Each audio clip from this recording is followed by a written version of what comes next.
This is Twit. Apple and Google have gone to extremes to convince game developers to launch exclusively, or at least first, on their respective platforms, according to an exclusive report in the Wall Street Journal.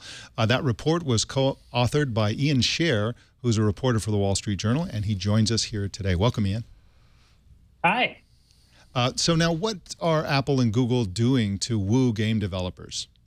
Well, essentially, what's happened is we've reached the next step in where the app stores are going. What they're trying to do is they're basically saying, look, we need to get the best content on our platforms and we need to be different from everyone else. So what they're doing is that they're saying to these app developers, typically the top tier ones, hey, if you guys will launch on our platform first and have an exclusivity period of, say, 2 or 3 months, then we will give you some extra marketing help. And usually that means that they have a banner at the top of the App Store's homepage, stuff like that. And the kind of agreements have started to show up. We have 2 examples in the story of Plants vs. Zombies 2, which was a very highly sought-after sequel by Electronic Arts. Those of you who played Plants vs. Zombies, it was very, very popular for a number of years. And then Cut the Rope 2, which was also a pretty popular physics-based puzzle game that also was exclusive in the App Store for Apple for a number of months. Now, didn't Apple used to have, or at least pride itself on a policy where the promoted apps would be based on editorial selection only, based on the quality of the app? This would be a change for them, wouldn't it? So we actually get into that a little bit in the story. It's very interesting. So the question is, yes, how much of their editorial process is being affected by this? It's unclear. We have some kind of insights that there definitely seems to be some pressure and some kind of suggestions that are pushing the app editorial process in a certain direction.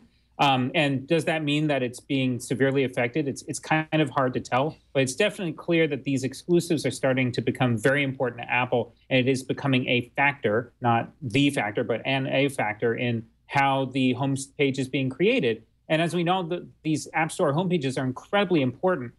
Finding an app and finding the right app in the App Store is incredibly hard. I know I personally rely upon the top 25 or 50 lists, and if I don't do that, I'm searching for one or I'm using the home page. I don't find apps any other way, and a lot of consumers are the same way. So having access to this homepage and putting a banner at the very top, hey, this is best game that we've got right now, it's exclusive to Apple, that brings in a lot more people's eyeballs, and they tend to click the buy button.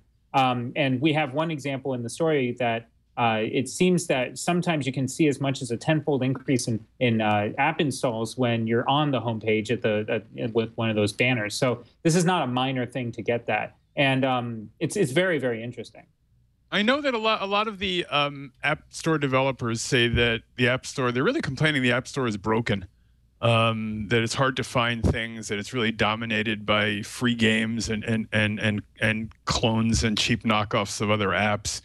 Are you seeing any of that at all? And I'm wondering how this might affect that.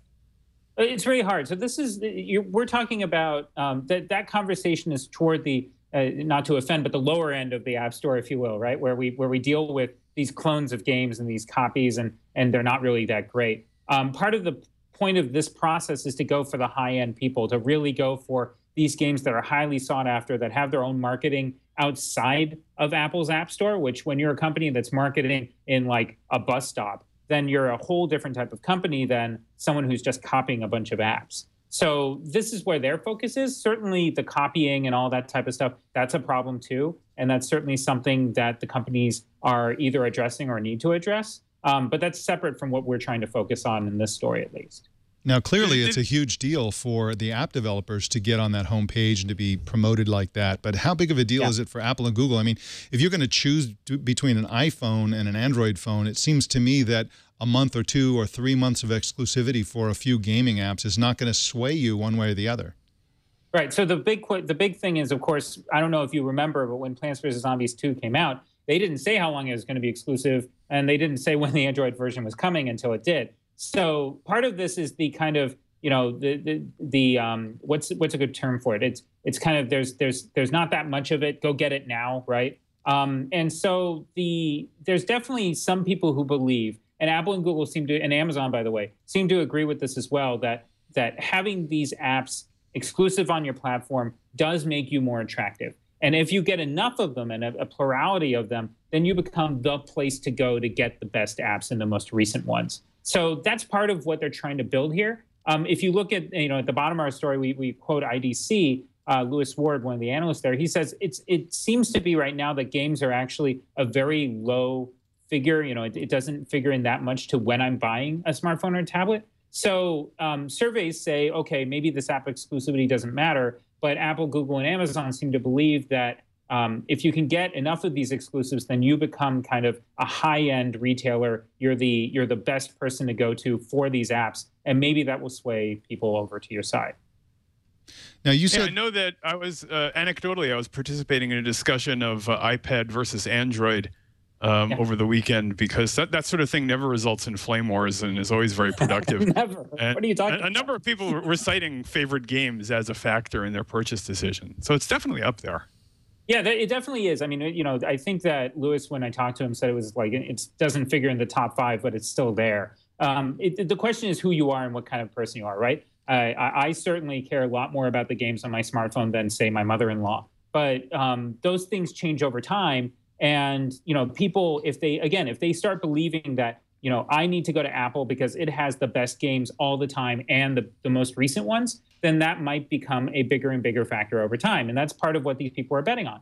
And you can look at the console industry as kind of an example for this. So Microsoft, Sony, and Nintendo all shell out quite a bit of money to try and get exclusive content. And what do you end up with? You've got games like Titanfall that came out in March, which is only on the Xbox and the PCs. You've got games like Halo, where Microsoft ended up buying that game and they own it. And you've got all these different types of examples. Sony, they have on Assassin's Creed, every time you buy Assassin's Creed, there's a sticker on it that says there's an hour more of exclusive content just for PS3 owners. So these things matter to some people. And again, I mean, this is about the next stage in the evolution of the App Store. The first part was getting them up and getting people to come to them. Now you've got, getting the tools and everything ready so that you can make apps easily. Apple was winning for the longest time because it was easier to write for their platform than it was for Google. Now that's not so much the case. Now they're pretty much even. So this is what Apple needs to do to get that much more attention. And of course, Google and Amazon need to respond. Now, you reported that Apple doesn't offer money for game exclusive. Do we know if Google or Amazon does? Right. So at the moment, what it looks like is that none of them are offering money, or at least there haven't been any checks handed over. We don't know entirely all the offers that have been made. The problem is that a lot of these conversations are happening in conversation. We say in the story that one of the processes of the App Store these days is that I walk over to Apple or Google or Amazon. I show them my most recent version of the app, or I'm giving them a presentation. And then they say, oh, this is really good. How about an exclusivity deal? And so in those conversations, obviously, a lot of things can be said, and it's unclear who's gotten what offers and whatnot. But from what we can tell, there are no checks that have been signed. Let's put it that way. I see. Now, would you imagine, or have you seen any indication that these policies of heavily promoting for exclusivity will carry over into the set-top box business? I mean, we know that the Amazon box is going to have games, Google will have games, and probably Apple's box will have games at some point. Is this going to spill over? Well, it's very clear that they're setting up for this kind of battle, right? I mean, again, if you look to the console industry as an analog here, it's obvious, right? The more and more your competition becomes more even to you, the more you have to pull these different levers, if you will, to really make the difference. And certainly, if we're looking at it, the console industry, they're fighting for exclusives all the time. They're signing checks over in the console industry. So it seems that it's a matter of time before that happens here too. Although it's, of course, completely unclear whether that will be the case. But right now, they're using these marketing muscle as the way to do it.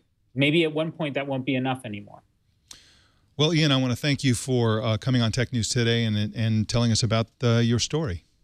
My pleasure. Thanks for having me. You can find Ian Scher at the Wall Street Journal's website at WSJ.com and on Twitter at Ian Scher. That's Scher with 2 R's.